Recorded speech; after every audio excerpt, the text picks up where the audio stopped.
இந்த கதைக்கும் நம்ம வாழ்க்கைக்கு நெருங்கிய நேரடியான தொடர்பு இருக்கு.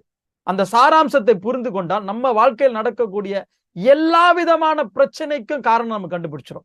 2வது நாள் வகுப்புல இந்த கதை எங்கிருந்து தோன்றியது, எப்படி தோன்றியது, எதனால இந்த மகாபாரதம் வரைக்கும் உருவானதுக்கான அந்த மைய கரு என்னன்னு உங்களுக்கு சொல்லிடுவேன். 2வது நாள்லயே சொல்லிடுவேன். நமக்கும் இந்த இதிகாசத்துக்கு என்ன சம்பந்தம் இருக்கு, யாருக்கெல்லாம் ஆர்வமாக இருக்கிறோமோ நல்லா புரிஞ்சுங்க. இந்த மகாபாரதத்தை பார்க்கறதுக்கு பல பேருக்கு ஆர்வமா இருக்கும். அது அவரவருக்கு தெரியும். அப்ப என்ன அர்த்தம் அப்படின்னா, நம்முடைய ஆழ்மனம் இதில் இருக்கக்கூடிய அந்த தத்துவத்தை, அதனுடைய சாராம்சத்தை உள்வாங்குவதற்கு தயாராக இருக்குன்னு அர்த்தம். அப்ப அவசியம் இதற்கு முக்கியத்துவம் கொடுக்கணும். வீட்டுல வைஃபை போட்டு யாருமே இல்லாம தனிமையான இடத்தை தேர்ந்தெடுத்து முழு கவனத்தை இதற்காகவே இந்த 2 மணி நேரம் ஒதுக்குனா ஆத்மானா என்னன்னு புரிஞ்சுப்பீங்க. ஆத்மாவுடைய கடமை என்னன்னு புரிஞ்சுப்பீங்க. அறிஞர்களுடைய கடமை என்னன்னு புரிஞ்சுப்பீங்க. யாருக்கு கடமையே இல்லைன்னு புரிஞ்சுப்பீங்க.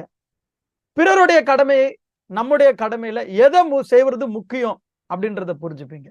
எதை முதல்ல செய்யணும், எதை அடுத்து செய்யணும், எதை செய்யவே தேவையில்லை, எது கடமைன்னு நமக்கு இந்த சமூகமும் இந்த குடும்பமும் இந்த அரசியல் நிர்வாகமும் நம்ம மேல திணிச்சிருக்கோ அதுல எதெல்லாம் செய்ய வேண்டியது அவசியம் இல்லை அப்படின்றதையும், கடவுளுக்கு கடமை இருக்கா இல்லையா அப்படின்றது, யாரு பாவ காரியங்களை செய்வதற்கு தூண்டப்படுகிறார், எதனால தூண்டப்படுறார், தர்மம்னா என்ன, அதர்மனா என்ன, தர்ம மார்க்கம்னு சொல்றோம் இல்லையா, அதுல அப்படின்னா என்ன, தர்மத்தினால என்ன கிடைக்கும், நியாயம் அநியாயம் என்ன, அதிநியாயம்னு ஒண்ணு இருக்கு. அதை பற்றியும் உங்களுக்கு புரிய வைப்பேன். அதிநியாயம்னு ஒரு வார்த்தை பலர் புதுசாக கேள்விப்படலாம். அப்படி ஒண்ணு இருக்கு.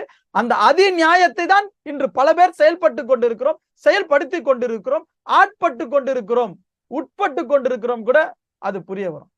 கீழ்த்தரமானவன்னு சொல்றாங்க இல்லையா, அப்படின்னா என்ன, நமக்கு உண்மையான எதிரி யாரு, பக்தினா என்ன, பக்தியை எப்படி செயல்படுத்துறது, வழிபாடுனா என்ன, அதை எப்படி செயல்படுத்துறது, விடுதலைக்கு யார் தகுதி பெற்றவங்க, தெய்வீக உணர்வுல நிலை பெற்றவர் யார், பக்குவ அறிவுனா என்ன, புலனிச்சைகளை ஒழிப்பது எப்படி, நிலைத்த அறிவுடையவர்னு ஒரு நிலைப்பாடு இருக்கு. அறிவுல நிலைக்கிறது அப்படின்னா என்ன, கடவுளின் கருணையை பெறுவது எப்படி, எப்போதும் நம்ம திருப்தியோடு இருக்கிறதுக்கு என்ன செய்யணும், உண்மையான அமைதி எப்போது கிடைக்கும், புலனடக்கம் பெறுகிறது சாத்தியமா, புலனடக்கம்னு எல்லா ஆன்மீகத்திலையும் சொல்லப்பட்டிருக்கோம். அது சாத்தியமா, அது எப்படி அப்படின்றது பார்க்கணும். யார் குழப்பம் அடையாம தெளிவுல இருப்பாங்க, துறவு அப்படின்னு சொல்றாங்களே அப்படின்னா என்ன, இந்த துறவால மட்டும் நம்ம பக்குவமா ஆயிட முடியுமா, செயல் செய்யாம துறவரத்துல இருக்கிறது நம்ம போன்ற ஆட்களுக்கு சாத்தியமா, யார் போலி மனிதர், யார் நேர்மையான மனிதர், யார் உண்மையான மனிதர், யார் உயர்ந்த மனிதர், அர்ப்பணிப்புனா என்ன, சமர்ப்பணம்னா என்ன, சரணாகதினா என்ன, பக்தி யோகம், தியான யோகம், ஞான யோகம், சாங்கிய யோகம், கர்ம யோகம் அப்படின்னா என்ன, இந்த சரீரத்துக்கு எந்த அளவுக்கு முக்கியத்துவம் இருக்கு, எந்த அளவுக்கு முக்கியத்துவம் இல்லை, அன்புக்கும் அகம்பாவத்திற்கு இருக்க வித்தியாசம் என்ன, பாவ புண்ணியம்னா என்ன, நற்குணம் தீய குணம்னா என்ன, பந்தத்திலிருந்து விடுபடுறது எப்படி, நஷ்டமடைந்தவர் யாரு, எதனால ஒருத்தர் துன்பத்தை அனுபவிக்கிறாரு, துன்பத்திலேயே வாழ்றாரு அப்படின்றதையும், சிறு தெய்வங்கள் இந்த தேவதைகள் தேவர்களை வழிபடுறதுனால வணங்குறதுனால எந்த அளவுக்கு பலன் கிடைக்கும், பலன் கிடைக்குமா கிடைக்காதா, விஸ்வரூப தரிசனம்னு சொல்லப்பட்டிருக்கு அப்படின்னா என்ன, சந்நியாசம் மோட்சம் அப்படின்னா என்ன, முக்தினா என்ன, இதை பத்திலாம் வரக்கூடிய வகுப்புகள்ல இருந்து நம்ம தெரிஞ்சுக்க இருக்கிறோம். ஆத்ம நண்பர்களே, 2வது நாள்ல உங்களுக்கு கீதையினுடைய சாரத்தையும் ஆத்ம ஞானத்தையும் உங்களுக்கு தெளிவுபடுத்த இருக்கிறோம். 3வது நாள்ல பாத்தீங்கன்னா கடமையை செய் பலனை எதிர்பாராதே அப்படின்னா என்ன அப்படின்றதையும், 4வது நாள்ல உன்னத அறிவு பற்றியும், 5வது நாள்ல கர்ம யோகத்தை பற்றியும், 6வது நாள்ல தியான யோகத்தை பற்றியும், 7வது நாள்ல முழுமையான ஞானத்தை பற்றியும், 8வது நாள்ல இறைவனை அடைவதை பற்றியும், 9வது நாள்ல ரகசியமான அறிவை பற்றியும், 10வது நாள்ல பாவத்திலிருந்து விடுபடுறது எப்படி அப்படின்றது பற்றியும், 11வது நாள்ல விஸ்வரூப தரிசனம்னா என்னன்றது, 12வது நாள்ல இறைவனுக்கு பிடித்த உண்மையான வழிபாடை பற்றியும், 13வது நாள்ல யாருக்கு முக்தி சாத்தியம், யாருக்கு இறுதி லட்சியம் சாத்தியம் அப்படின்றதையும், 14வது நாள்ல 3 குணங்களை பற்றியும், இந்த 3 குணங்கள் அற்புதமான சைக்காலஜிங்க. இதை தெரிஞ்சுக்கிட்டோம் அப்படின்னா ஒரு மனுஷன் யாருன்னு ஈஸியா நம்ம எடை போட்டுடலாம்.